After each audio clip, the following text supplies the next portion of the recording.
Welcome to a lesson on manufacturing account by Dr. Maina Justus.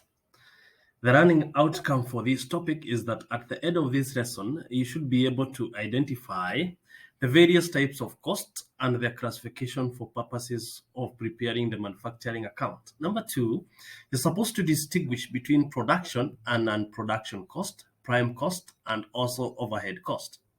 Number three is that you're supposed to prepare the manufacturing account, the statement of comprehensive income, and the statement of financial position for any manufacturing firm.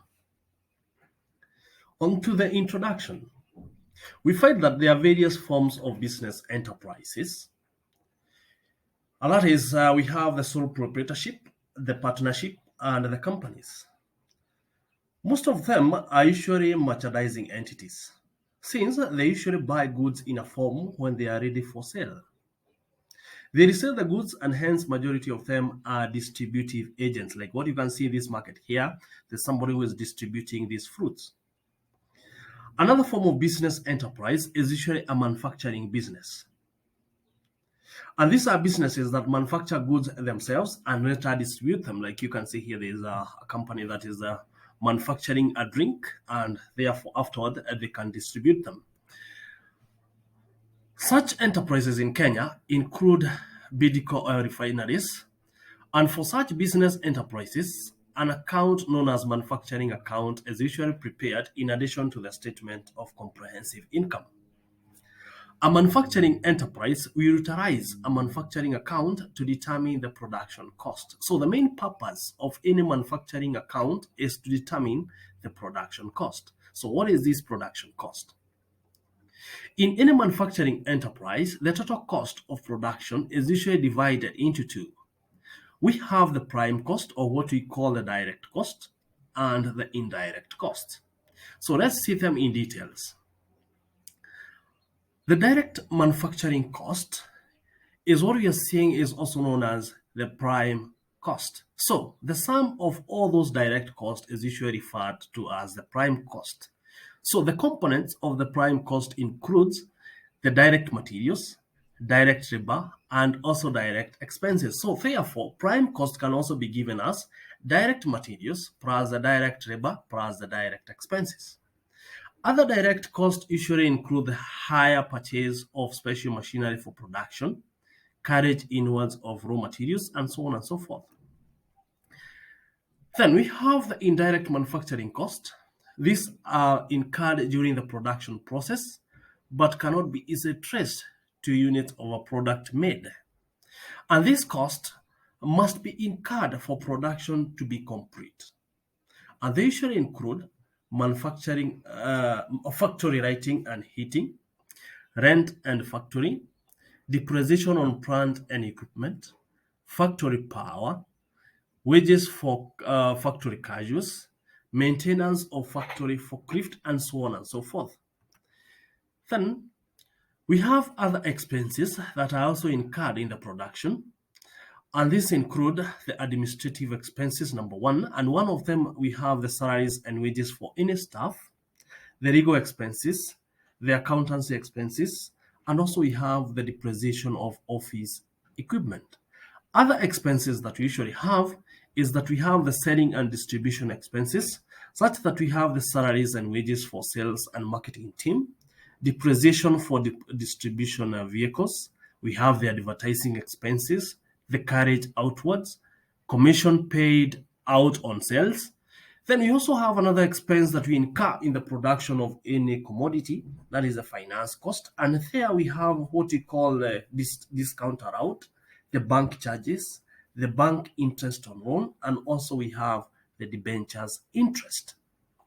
So all these are the component of the production cost. So the next step is that we need to prepare the financial statement. And the financial statement of any manufacturing account usually includes the statement of comprehensive income and the statement of financial position. So the manufacturing statement of comprehensive income is further divided into three, whereby we have to prepare first the manufacturing account, then we have the trading account, and finally the profit and loss account. So separately, we usually prepare the manufacturing account, and then we have the statement of comprehensive income comprising of the trading account and also the profit and loss account. So what is the format? So a manufacturing account as given here is that we have a manufacturing account for the period ended 31st December in the year 2023, 2024, and so on and so forth.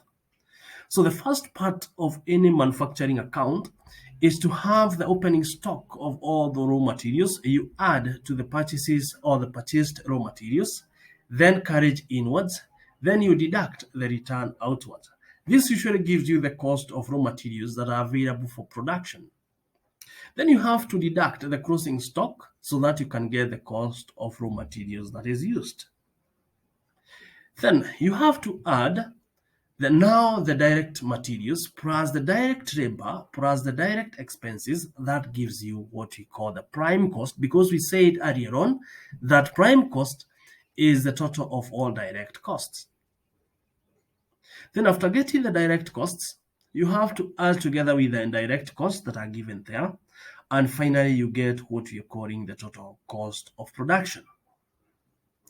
So in that total cost of production, the organization must decide either they are going to get some profit, so they can get a margin or a profit margin that can be set from the production. And finally, we can have the finished good at transfer price, at the transferred price. So this finished good at the transferred price is one that is used in the income statement, whereby in any normal business, we usually have opening stock, you add purchases. So the purchases that will be considered here is this finished good at transferred price. So the purchases is replaced with the finished good at the transferred price. So therefore, the statement of comprehensive income or the income statement, as usual, we usually compute first of all the gross profit, then the net profit for the year.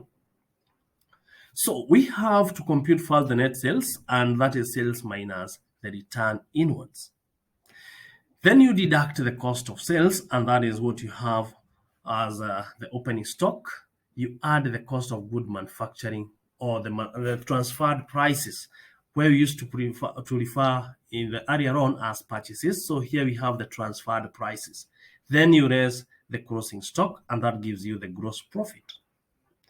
Afterwards, you add all the incomes and deduct all the expenses so that you can get the net profit for the year, and that creates the income statement for a manufacturing concern.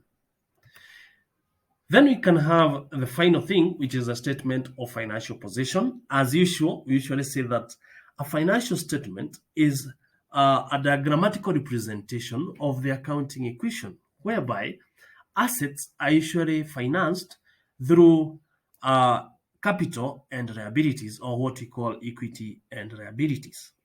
So a balance sheet should always balance, and therefore that is a good presentation of what would be a statement of financial position for a manufacturing concern. Thank you for listening. I'm always your running partner, Dr. Maina Justice.